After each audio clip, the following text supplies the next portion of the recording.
An act relating to the donation to the state of managed forest land enrolled in current use.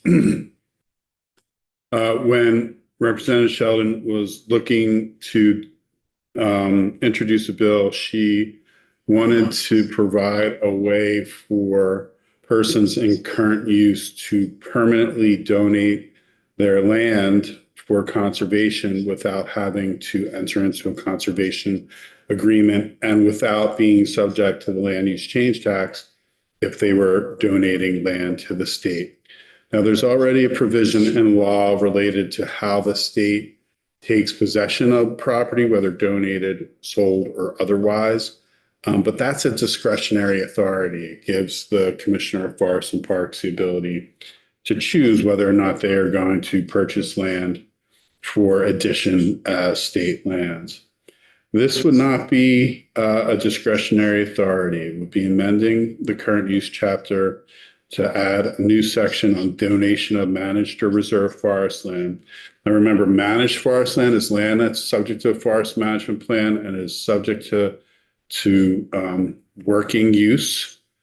The reserved forest land is land that needs to meet certain criteria for ecological sensitivity and other conditions, and is not subject to a plan for working use.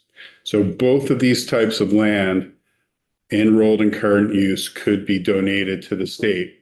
So it says page 2, line 1, a person who owns managed forest land or reserved forest land in fee simple, meaning that they are the outright owner of it. So if there's a mortgage on it, or if there's a divided ownership, or someone owns the surface and someone owns the subsurface, it won't be available for donation. But if they own it in fee simple, they may donate the forest land to the Department of Forests and Parks and Recreation without incurring the land use change tax, and notwithstanding the requirements of 10 VSA 2606, which is that discretionary authority of the governor to approve the acceptance of a donation of land, the Commissioner of Forests and Parks shall accept the gift if the gift or donation is absolute, is not subject to condition or reservations on use of the land. So it's given to the department for use. It's not like, it will revert to the donor if it's then used for forest management or cutting. It's donated to the state as part of the state lands. The owner of forest land has to be in good standing under the chapter. If they're in violation of current use, they can't try to circumvent any potential penalty that they have by donating it to the state and escaping any penalties.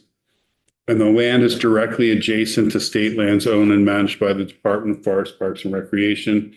And the land is located within a high priority forest block. As I know, the department uses the conservation tools to identify those forest blocks that are important and need to be managed for multiple uses. I don't know if they've actually issued the high priority or all of the high priority blocks yet, but it would have to be located within a high priority block so that it's not just any land that's donated, it's land that's adjacent and important for the management of state forest. And all lands accepted by the department shall be managed either a state forest land or as part of a state park.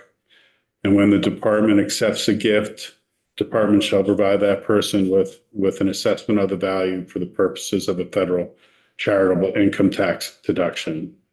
Section 2 is the amendment to the definition of development, which is what triggers the land use change tax. You will see at the very end of that definition, the term development does not include the gift or donation of land to the state under section 3763B, which is that provision authorizing the donation of conserved or managed or reserved land under those conditions. And the act would take effect July 1, 2025.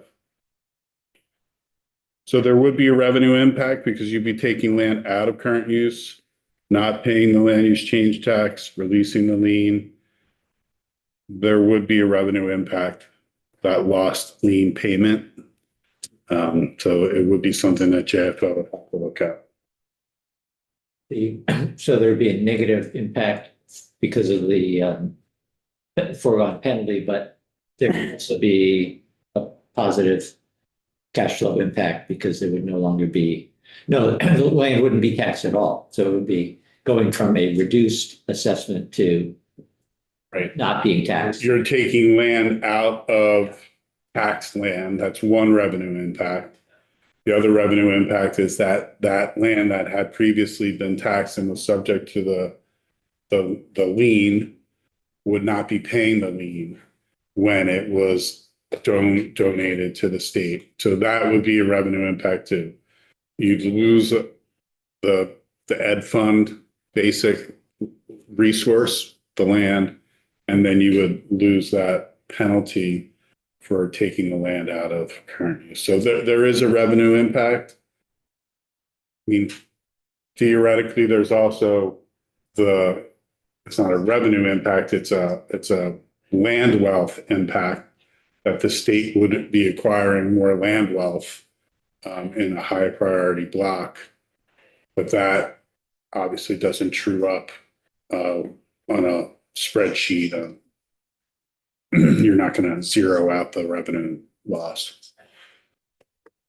This only would apply to land that's currently enrolled, either as managed or reserve forest land. So that's a qualification. You need to have enrolled land first. Although I suppose you could enroll land and then donate it. Right. And it has to abut, Pardon? and it has to abut a larger, It has to be adjacent to, Yeah. a state park or state lands owned and management by the Department of Forest Parks and Recreation. There are other state lands. There's like fish and wildlife lands. This wouldn't apply to them. There are some A&R lands that are really just weird remnants of land, like under the Crown Point Bridge, and it wouldn't apply to them either. And so it's just those that are adjacent to Department of Forest and Parks. And I think the key thing here, if I understood it correctly, is that currently, in order for land to be, land has to be accepted. The donation has to be accepted. So the key change here is it would no longer have to go through the process of being accepted by the governor. It would just automatically be accepted. Yep. Okay. Representative Morgan. and anything like power lines, utility lines, or underground utilities, or easements, rights of way, all that stuff is disqualifying. Right, because it's not a fee simple parcel anymore. You've got easements on it subject to potential conservation easements. You've got access easements for, say, a power line. And that would involve negotiating the purchase of those easements with that entity. And so, no, it's just you own it in fee simple.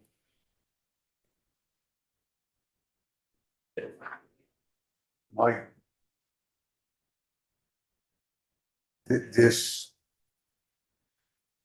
was involved in a several 100-acre private it was a sale, Stowe Land Trust, and it butted the Putnam Forest block in the Whiskey Range.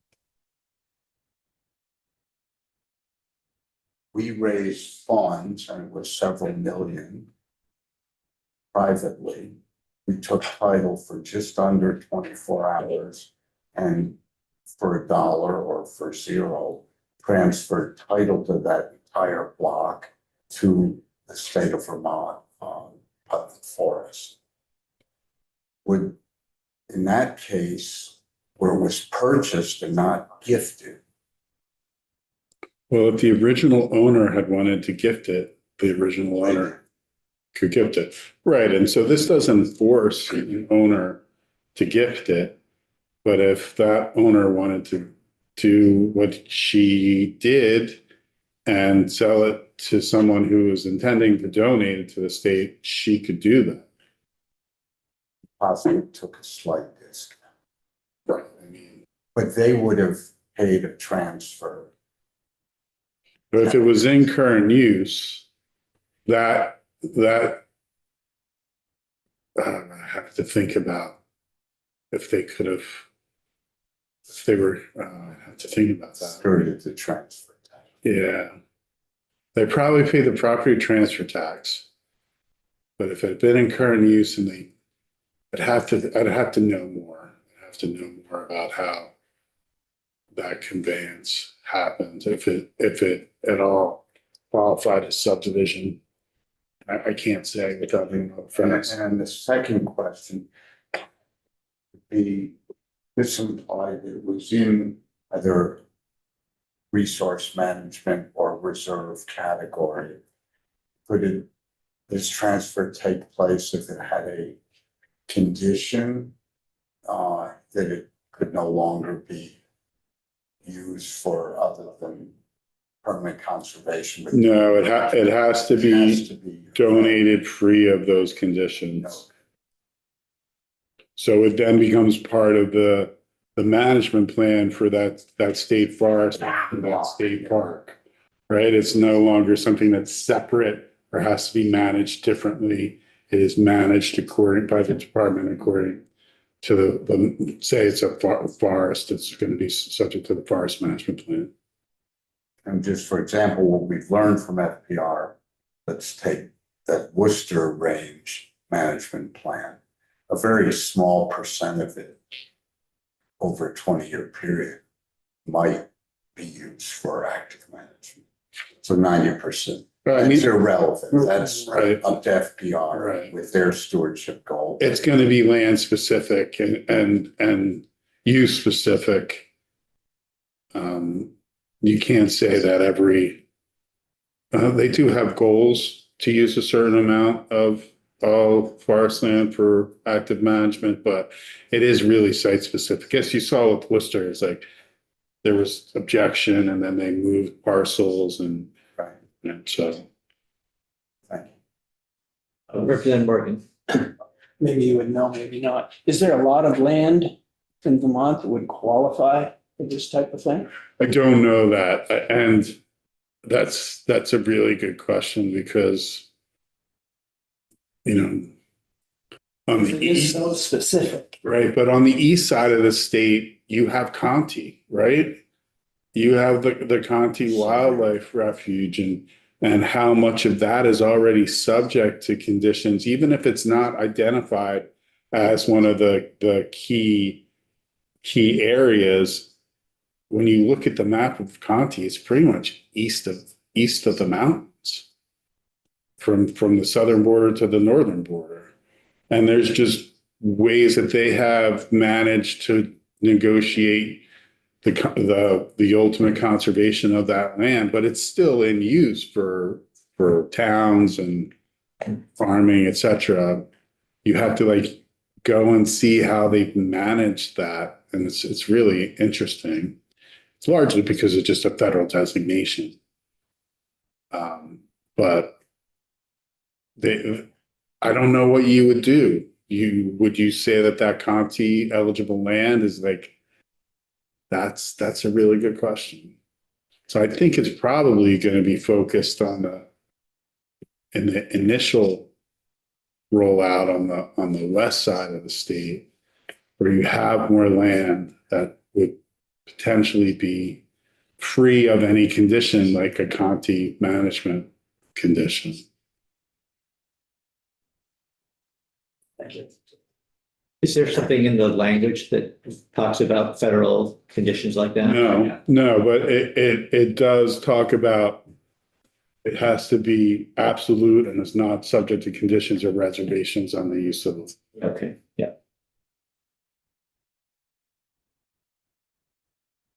All right. Look, I think unless there are other questions, we might as well wrap it up there. Thank you, Mike, for being here this afternoon. we're starting tomorrow at 9:30, and I know Mike can't be here, but I think we'll have John just do an intro on one of those short form bills. And then when Mike is here, when Mike is able to come back, you can, I mean, the short form bill, so there's not really much to walk through other than the statement of intent. And with that, everybody have a good evening. Thanks, Jeremy.